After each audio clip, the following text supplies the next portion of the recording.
మొట్టమొదటిసారి జీవితంలో రావణాసురుడికి తనవాడన్నవాడు చచ్చిపోవడం అంటే బాధ ఎలా ఉంటుందో అర్థమైంది.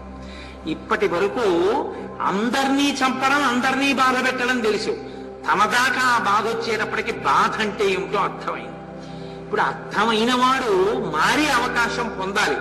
అంటే రావణాసురుడికి మాట చెప్పే ముందు ఆయన మనసుని ఎంత అధ్యవసాయంతో సిద్ధం చేయడానికి అవకాశం ఉంటుందో అంత సిద్ధం చేసి వెళ్ళే ప్రయత్నం చేస్తున్నారు హనుమ.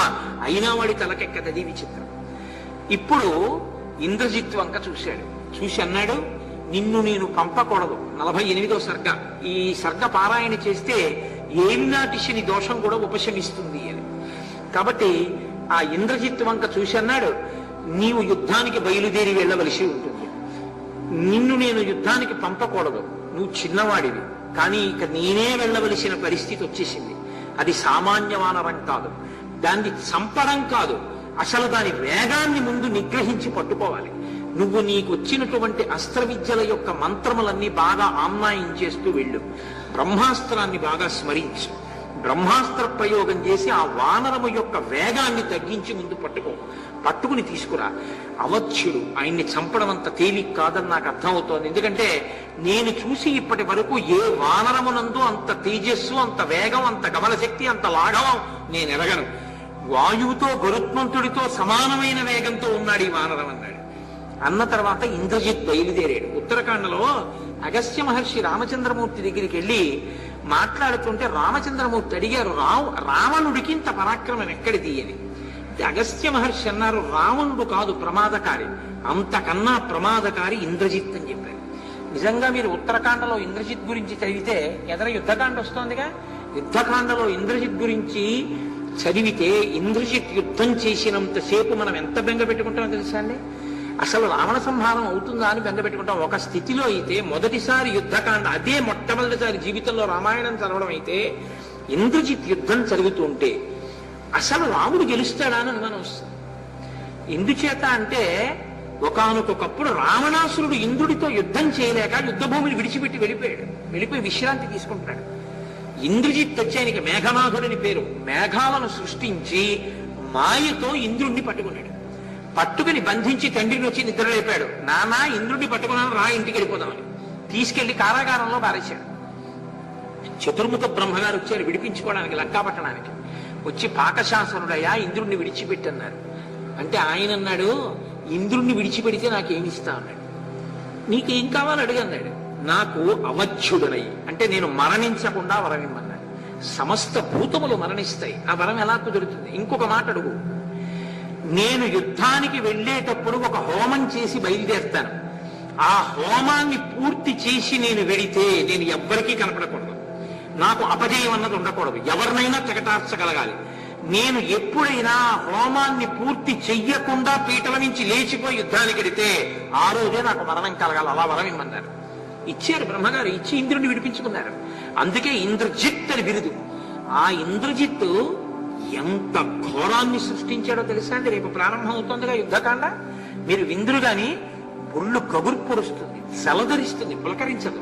కొంతమంది జలధరింతకు పులకరింతకి జలధరింత అంటారు. శుభవార్త వినేటప్పటికీ నా ఒళ్ళు జలధరించింది అంటారు. జలధరిస్తే భయం, అసహ్యం. పులకరిస్తే సంతోషం. పులకరింత కావాలి, జలధరింత కావాలి.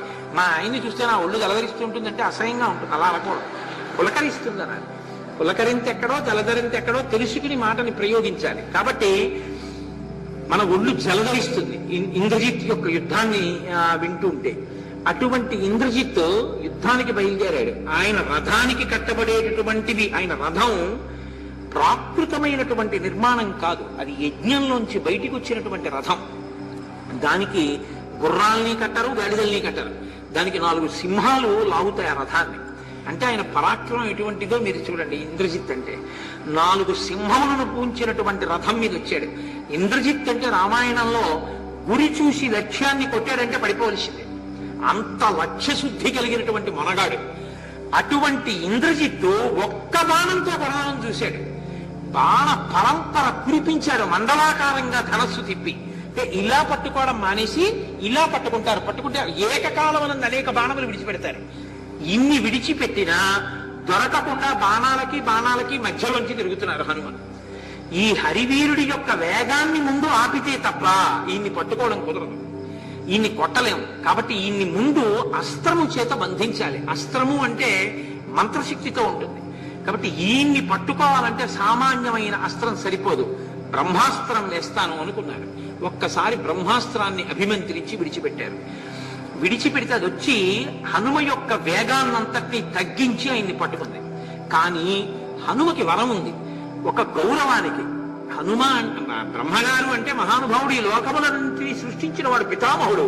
ఆయన ఎందుకు గౌరవం ఉండాలి కదండి. ఇంటి పెద్ద ఆయన అంటే ఆయన మీద గౌరవం ఉండాలి. అంతేగాని ఆయన చెప్తే మాత్రం ఎవరికండి అంటే ఇంకేమిటా గౌరవం.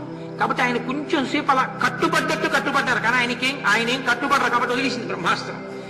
కానీ తత స్వయంభవైర్మంత్రై బ్రహ్మాస్త్రం అభిమంత్రితం హనుమాన్ చింతయామాస వరదానం పితామహాత్. నాకు బ్రహ్మగారి వరం ఉంది, ఈ బ్రహ్మాస్త్రం నన్నేం చేయదు, జ్ఞాపకానికి తెచ్చుకున్నారు. ఎప్పుడైతే ఆయన ఒక్కసారి కింద పడ్డారో అంతే చాలని ఆ రాక్షసులందరూ గడవబాబా పరిగెత్తుకొచ్చారు. తాళ్లు కనబడితే తాళ్లు, తప్పెట్లు కనబడితే తప్పెట్లు, గుడ్డలు కనబడితే గుడ్డలు, అన్నిటితో ఆయన కట్టేశారు.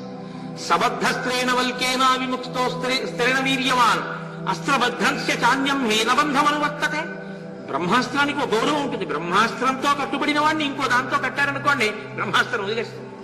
బ్రహ్మాస్త్రం వదిలేసింది అనుకోండి, ఇంకా మళ్ళీ సూర్యోదయం అయ్యే వరకు ఇంకో అస్త్రం కట్టడం. కాబట్టి ఆయన తలుచుకుంటే ఆ రోజే లంకాపతనాన్నంతటి సముద్రంలో ముంచేయగలం. ఎందుకంటే ఇంకా ఏ అస్త్రం కట్టలేదు ఆయన. ఇంద్రజిత్ చూశాడు ఈ విషయాన్ని. అహో మహత్కర్మ కృతం నిరర్ధకం రాక్షసైర్మంత్రగతిర్ముష్ట పునశ్చనస్త్రే విహతేస్త్రమన్య ప్రవర్తితా సంశయతాత్మ సర్వే. ఇప్పుడు నేను మళ్లీ బ్రహ్మాస్త్రం వెయ్యడమో కుదరదు, ఇంకొక ఏ అస్త్రం వేసినా పట్టుకోదు. సూర్యోదయం వరకు ఇంకా ఈ హరివీరుణ్ణి ఆపడం సాధ్యం కాదు. ఎంత పని చేశారా వీళ్ళు, బట్టలతో తాళ్లతో ఆయన్ని కట్టారు, లేనిపోని ప్రమాదాన్ని తీసుకొచ్చారు అనుకున్నారు. ఆయన అనుకున్నారు మనసులో, సరే ఎంతసేపు యుద్ధం చేస్తాను, చూడాలి కదా 10 తలల పురుగుని, ఏదో 4 మాటలు చెప్పాలి కదా, సరే చూద్దాం అనుకున్నారు. ఈయన్ని పట్టుకున్నారు, కర్రలతో కొడుతున్నారు, తాళ్లతో కట్టారు, ఈడ్చుకుంటూ రావణాసురుడి యొక్క సభామంటపంలోకి తీసుకెళ్లారు.